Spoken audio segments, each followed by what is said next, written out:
Assalamualaikum warahmatullahi wabarakatuh. Perkenalkan, nama saya Regina Putri Saifuddin dengan NIM 2103010700012, kelas AK 501. Di sini saya akan mempresentasikan hasil kerja saya sebagai bahan UAS Sistem Informasi Akuntansi dengan tema Siklus Manajemen Sumber Daya Manusia.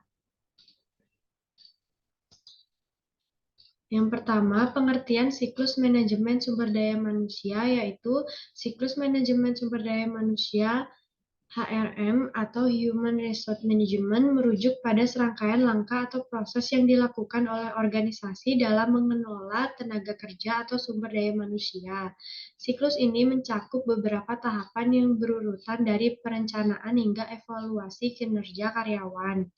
Berikut adalah beberapa tahap dalam siklus manajemen sumber daya manusia. Yang pertama, identifikasi kebutuhan tenaga kerja untuk mencapai tujuan organisasi, perencanaan kebutuhan keterampilan dan kompetensi karyawan di masa depan, mempertahankan hubungan positif antara manajemen dan karyawan, menangani konflik atau masalah hubungan kerja. Siklus manajemen sumber daya manusia ini membantu organisasi dalam mengoptimalkan pengelolaan dan pengembangan sumber daya manusia mereka, sehingga dapat mendukung pencapaian tujuan strategis.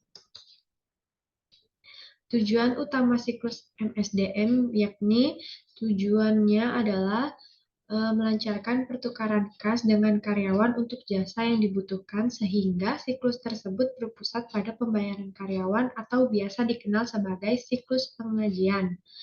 Yang kedua, memastikan bahwa status tarif pembayaran atau gaji dan pengurangan bayaran karyawan telah diotorisasi, bahwa pembayaran dilakukan untuk jasa yang benar-benar diberikan dan bahwa biaya-biaya yang berhubungan dengan karyawan dicatat, diklasifikasi, diikhtiarkan, dan didistribusikan serta dilaporkan dengan cepat dan tepat. Di sini ada tugas-tugas penting di dalam MSDM meliputi sebagai berikut. Yang pertama ada merekrut dan mempekerjakan para pegawai baru. Yang kedua, pelatihan dan penugasan pekerjaan. Yang ketiga, kompensasi atau penggajian. Selanjutnya, evaluasi kinerja. Dan yang terakhir, mengeluarkan pegawai karena penghentian yang sukarela maupun tidak. Selanjutnya ada fungsi dasar SIA dan HRM atau payroll cycle adalah yang pertama, proses data transaksional tentang aktivitas tenaga kerja, mengamankan aset organisasi, dan menyediakan informasi untuk pengambilan keputusan. Di sini saya juga mencantumkan tujuan pengendalian, ancaman, dan prosedur. Proses atau aktivitasnya mengontrakkan atau perekrutan karyawan. Ancamannya yang pertama, memperkerjakan pegawai yang tidak berkualifikasi atau berkelakuan buruk. Selanjutnya, pelanggaran hukum ketenaga kerjaan. Prosedur pengembalian yang dapat diterapkan yaitu prosedur pekerjaan yang baik, termasuk verifikasi keahlian pelamar kerja, referensi, dan riwayat hidup. Selanjutnya, dokumentasi lengkap atas prosedur untuk mempekerjakan pelatihan perkembangan terkini dalam hal hukum ketenaga kerjaan. Selanjutnya, pemrosesan pengkajian. Ancamannya perubahan file induk pengkajian tanpa otorisasi.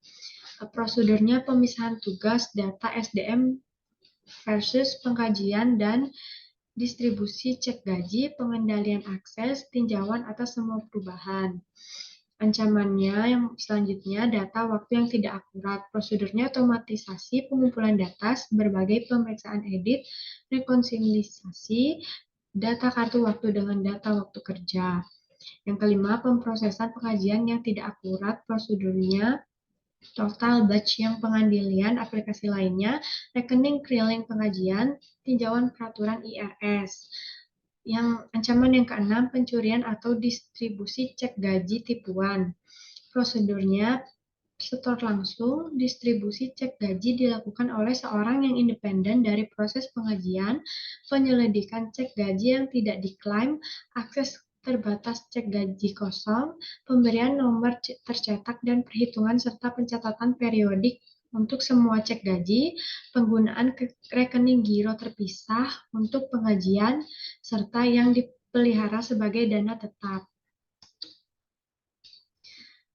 Selanjutnya, pemrosesan atau aktivitasnya umum, ancamannya ada kehilangan atau pengungkapan data tanpa otoritas. Prosedurnya, pembuatan cadangan, rencana pemulihan dari bencana, pengendalian akses fisik dan logis, dan enkripsi data. Ancaman yang kedelapan ada kinerja yang kurang baik. Prosedur pengendalian yang dapat diterapkan yaitu pengembangan dan tinjauan periodik atas metrik kinerja yang tepat. Berikut presentasi yang dapat saya ini. Bila ada kesalahan kata atau kalimat, mohon maaf. Wassalamualaikum warahmatullahi wabarakatuh. Terima kasih.